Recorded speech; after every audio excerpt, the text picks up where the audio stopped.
Welcome, everybody. My name is Veena Rao. I'm an independent educational consultant with the Summit College Counseling. One of my primary responsibility is to work with students grades 9 through 12 to help them navigate high school and the college admissions process.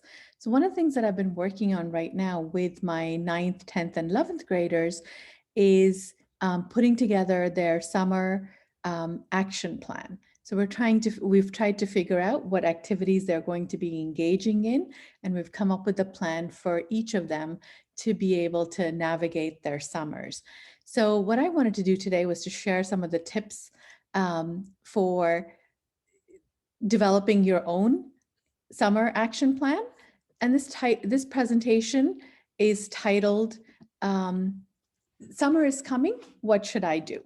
So in essence, what we're going to be covering during this presentation today is what you will be doing over the coming summer.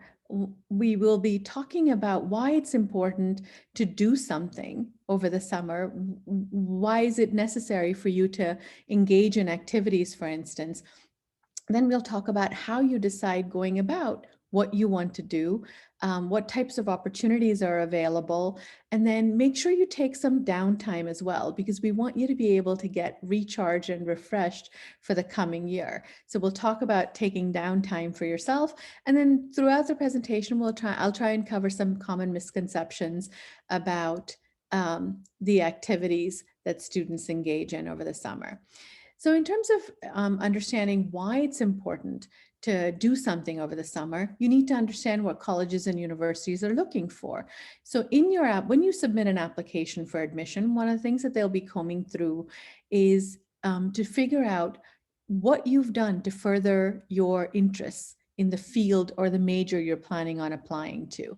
They'll look to see if you've demonstrated your intellectual curiosity during high school. Meaning, where have you shown intellectual growth? Where have you shown you're intellectually curious? Have you taken classes that go beyond the school day? What have you done to explore the major that you're applying for? And they'll also look to see whether you've made an impact in your community, be it at the local level, state or national level. They'll look to see if you've had an impact in your school and the activities you perform there, or in your community as a whole. And where will all of these summer activities show up in your application? Well, there's an activities section in the college application where you would input the activities you've engaged in over the summer. These activities could show up, whatever it is, be it academic or otherwise, in your essays that you would write as part of the college application process. It could show up in the letters of recommendation written for you by teachers and your counselor. Your transcript, if you've taken classes outside of school, you will submit an additional transcript that explains where you've taken the classes and what grades you've achieved in those.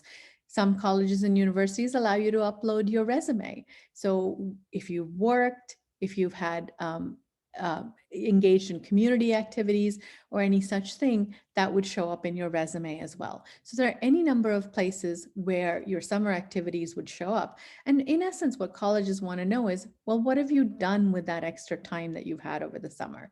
So it is important that when you should take downtime, but you should also try and figure out what you will be doing over the summer to engage in some capacity. So how do you decide what you want to do? Well, it's important that you first do a little bit of self-reflection, meaning you want to understand what you want out of the summer experiences. So do you want to make an impact in your community? So does that mean you want to do volunteer work? Do you want to explore your interests, meaning your future major or your future career path? Do you want to clarify what you want to pursue? I mean, you may have a certain path in mind. Maybe it's medicine, maybe it's engineering. So you may take a course to be able to understand if this is the right path for you. Or is it just you're just intellectually curious about a particular topic and you want to explore that further? You need to understand a little bit about what you want out of this process before you jump in to do anything. So you look to see, well, do I want to do something academic? Meaning, do I want to take some extra classes? Do I just want to like, you know, beef up on sports, meaning that I want to improve my sports skills? If you play instruments, do you want to improve on that? If you're an artist, you know, whatever it is, wherever your interests lie, is this something you want to explore further? You could do research. We'll talk about that in a little bit. But basically, we want you to explore things that are a reflection of you, right? Who you are as a person, where your interests lie. Are these activities that you want to engage in? Will they suit your personality? And will you be able to grow from what it is you are participating in? Once you have some level of self-reflection done, then here are some of the opportunities that you can take advantage of. Get paid work, meaning get a job. It's as simple as that. Colleges and universities like to see students who've been employed in the workplace. You know, it gives you a certain amount of resiliency. You are, you know, it shows that you're dependable. You get to work. You've experienced what like working a regular job feels like and is like. So it's wonderful if you can get paid work. You could do an internship. It could be paid or unpaid, where you're exploring or volunteering, whatever that may look like. You could be job shadowing, meaning that if you have a particular field in mind, maybe you job shadow someone who's already engaged in that. And there are any number of ways where you can get, you know, access to job shadowing. You could reach out to teachers, you could reach out to family friends for leads on someone who may be engaged in the profession that you are wanting to pursue. Reach out to your local small businesses offices. Look for people on LinkedIn, for instance, who may be able to give you leads. You could explore just taking classes or doing some research. So if you're interested in exploring the major you want to pursue at university, take some classes online. It could be online or in person, depending on where you are in the country. You could conduct research with an institution, meaning that you could apply for research jobs in hospitals, labs, or universities. And again, it doesn't have to be a science-based thing. It could be some humanities fields that you want to explore. Reach out to professors at universities and see if they're willing to take on a high school student. Or you could conduct your own independent research. Talk to the teacher who is in the field that you're interested in researching. Ask him or her for guidance, and then, you know, figure out how you would conduct a research project. It could be, you know, going to the library to get books or accessing other publications. But whatever that is, understand what you need to do to be able to continue your project. You could engage in creative ventures, right? You could attend camps that cover arts, music, theater. It could be coding camps that you are doing. You could start maybe playing a new instrument. There are tons of videos online that you can access to be able to play instruments. You don't have to do a paid camp, for instance.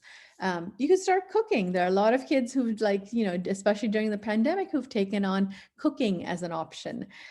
You could write blogs. You could, you know, learn languages, not just coding. I've put coding in here, but you could learn a new language, for instance. There are any number of options that you can explore creatively to expand on, you know, things that you may be interested in learning about. You could volunteer. So there, you know, part of volunteering is understanding, well, what issue do I want to focus on, right? It becomes overwhelming because there's so many different things that we're all concerned about. But you could pick one issue, figure out how you can find those opportunities in that field. You could make a difference one person at a time or the community. But, you know, look for local or national organizations where you can volunteer in person or online. And you can, as I said, you can also make a difference in your own way. Tutor someone, coach kids to help them with, you know, things that you're already an expert at. Maybe you want to conduct fundraisers. volunteer to help out neighbors in your community. During the pandemic, a lot of kids stepped up and helped their neighbors with shopping and other needs. Look for what your community needs and understand how you can help out. For students who are athletes or parts of music programs and stuff, continue those during the summer. Sign up for the sports camps, sign up to do club sports, sign up for band camp, for instance, or cheer camp, whatever that may be. You could also improve your skills by watching videos and analyzing videos on performances that you've seen. You could for athletes whose sports come later, just keep up your training schedule so that you're continuously like recording time and spending time getting ready for your season. There are any number of ways that you can, continue to explore these options. If you're an outdoorsy person, look for outdoor opportunities. You could volunteer with your local, state, or national parks in the area. Look to see what opportunities they provide and apply to it to see if you could be a part of it. Look for community gardens. They're always looking for help. Perhaps you could start a community garden. Reach out to your local city or state or local county or city organizations and see if you could start a community garden. And it could be a two for one kind of deal where you're doing something like gardening, but then donating the proceeds to a food bank nearby. It could be, simple things like going out hiking or biking with your friends and family. Are there local nature clubs? Sometimes they're looking for volunteers to be able to track flora, fauna, wildlife. That could be something that you may find interesting. Look to see if there are nature clubs that you could be a volunteer for as well. But in essence, we want you to be able to also take downtime. It's important to disconnect from your devices, right? Spend time with your family, spend time with your friends, with your pets. Take a vacation. It could be a local one or somewhere like that you drive off to, but take time for yourself. Try perhaps disconnect, but read books. You could explore your interests by exploring different genres to read. You could explore like books that cover the possible majors or professions you want to engage in, but try and take downtime so that you're ready to refresh and get started for next year. But in essence, part of trying to figure out what you're going to do over the summer is that self-reflection. Understand what you want to do and how you want to go about it. Understand what your end goal is, and then work towards getting together a plan that will help you accomplish that over the summer. If it's academic, you're looking to see if you want to take classes. But I do want you to understand that, just because you take classes at a university does not mean that you are a shoo-in for admission at that university when you apply later on. You're taking the classes to explore your interests and then explore what colleges and universities have to offer. But that doesn't mean that it ends up in, if I take a class at X university, I now am a shoo-in for admission there. That's not how it works. But, take classes. If you have to make up grades, do that over the summer so that, you can get back on track when you start in the fall. Understand what you're really interested in doing, how you want, and then figure out how you're going to support those interests. Figure out who you're going to reach out to be able to get the volunteer experiences or the research experiences, whatever else that looks like. Understand whether it's going to be virtual or in person, whether it's classes or volunteer opportunities, and then make sure that, these, whatever it is you're going to engage in is truly a reflection of you. And track all the deadlines for jobs, camps, classes that you want to sign up for so that you have prepared yourself to be able to have developed a resume or fill out the applications in a timely manner so that you can enroll in classes or, get the job and be able to do that over the summer.